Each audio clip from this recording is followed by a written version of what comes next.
తెలంగాణ కాంగ్రెస్ సర్కార్ చేసింది చెప్పుకోలేకపోతోందా? విపక్షాల విమర్శలకు నేతలు కౌంటర్ ఇవ్వలేకపోతున్నారా? కొందరు మినహా కీలక నేతలు కామ్గా ఉండే పరిస్థితి ఎందుకు వచ్చింది? ఇకపై విపక్షాల నోర్లు మూయించేలా దూకుడు పెంచాలని పార్టీ నాయకత్వం నిర్ణయించిందా? లోటుపాట్లపై కాంగ్రెస్ అంతర్గత సమావేశంలో ఏం చర్చించారు? ఆత్మరక్షణ విధానాన్ని విడనాడి ప్రతిపక్షాలపై ఎదురుదాడికి సిద్ధమైందా? విపక్షాలను ఎదుర్కొనే అంశంలో తెలంగాణ కాంగ్రెస్ వ్యూహమేంటి?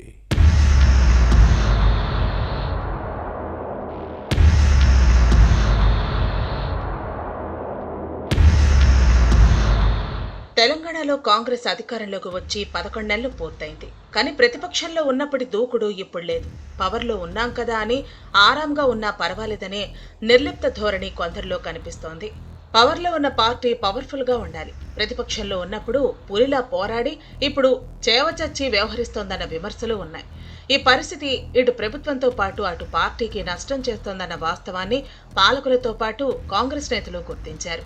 నష్ట నివారణ చర్యలు చేపట్టాలన్న నిర్ణయానికి వచ్చారు. రాష్ట్రంలో అధికారంలో ఉన్నప్పటికీ కాంగ్రెస్ తన మార్కు చూపలేకపోవటానికి కారణాలపై ఆత్మ పరిశీలన జరిగిందట. ఈ పరిస్థితిలో మార్పు రావాలని భావిస్తోంది. బీఆర్ఎస్ దూకుడు పెంచింది. ముఖ్యమంత్రి రేవంత్ రెడ్డి విధానాలు టార్గెట్ చేస్తోంది. హస్తం పార్టీ ప్రతిపక్షంలో ఉన్నప్పుడు అప్పటి అధికార పార్టీ విధానాలను ఎండగట్టింది. అసెంబ్లీ ఎన్నికల ముందు కేసీఆర్ పాలనపై ఆరోపణలు, విమర్శలు చేసింది. బీఆర్ఎస్ పాలనలో అవినీతి తారాస్థాయికి చేరిందని ప్రజల్లోకి తీసుకెళ్లింది. ముఖ్యంగా Kaleshwaram project, Telangana public service commission, Dharani portal, phone tapping, విద్యుత్ కొనుగోళ్లు, ఓఆర్ఆర్ టెండర్లు, ఫార్ములా ఈ రేస్, గొర్రెల పంపిణీ, ఇలా ప్రతి అంశంలోనూ కేసీఆర్ పాలనలో అవినీతి జరిగిందని ఆరోపించింది. తాము అధికారంలోకి వచ్చిన తర్వాత అన్నింటిపైన విచారణ జరిపి తప్పు చేసిన వారిని జైలుకు పంపుతామని కాంగ్రెస్ ప్రకటించింది. పవర్లోకి వచ్చి ఏడాది కావస్తోంది. కానీ బీఆర్ఎస్ పాలకులు చేసిన ఏ ఒక్క అవినీతిని ముఖ్యమంత్రి రేవంత్ రెడ్డి ప్రభుత్వం ఆధారాలతో బయటపెట్టలేకపోయింది. దీంతో సర్కార్ తీరుపై పలువైపుల నుంచి అసంతృప్తి వ్యక్తమవుతోంది.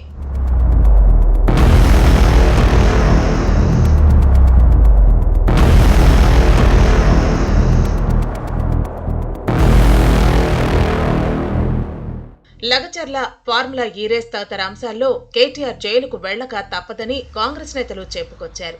ఇక రేపో మాపో కటకటాలు లెక్కపట్టక తప్పదని అందరూ అనుకున్నారు. దీపావళికి ముందే బాంబుల మోత మోగుతుందన్న వాదాన్ని మంత్రి పొంగులేటి శ్రీనివాసరెడ్డి వినిపించారు.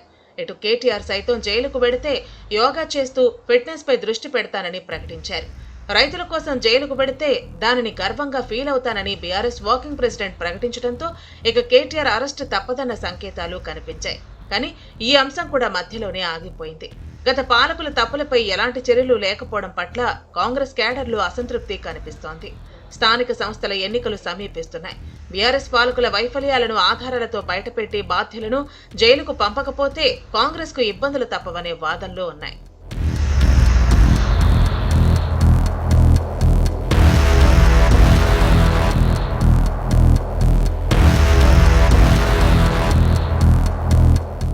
బీఆర్ఎస్ పాలకులు అవినీతిపై ఏం చేద్దామన్న అంశంపై కాంగ్రెస్ నేతల మధ్య ఇంటర్నల్ సమావేశం జరిగినట్టు సమాచారం. గత ప్రభుత్వ వైఫల్యాలపై దూకుడుగా వ్యవహరించాలని ప్రతిపాదించారట. ఆయా శాఖల్లో జరిగిన అవినీతి, ప్రజాధనం దుర్వినియోగం అంశాలను ప్రజల ముందు పెట్టాలని డిసైడ్ అయ్యారని కాంగ్రెస్ సర్కిల్స్ లో వినిపిస్తోంది.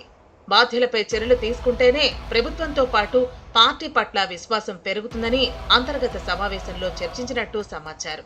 మరోవైపు కార్ పార్టీ నేతల అరెస్టుతో ఎదురయ్యే పరిణామాలపైన చర్చించారట.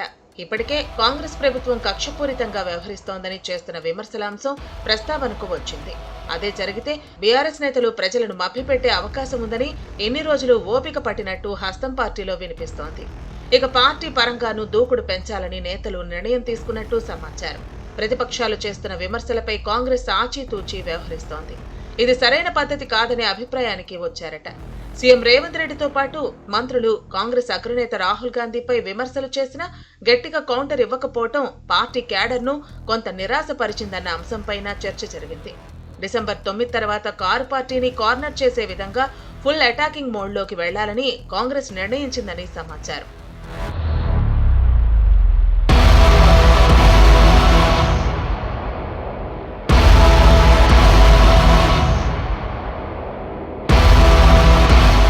మరోవైపు ప్రభుత్వ యొక్క నిర్ణయాలను ప్రజల్లోకి తీసుకువెళ్లటంలో కాంగ్రెస్ కొంత వెనుకబడింది. ముఖ్యంగా సోషల్ మీడియా పనితీరు మెరుగుపరుచుకోవాలనే అంశం కూడా పార్టీ నేతల ఇంటర్నల్ సమావేశంలో చర్చకు వచ్చిందట.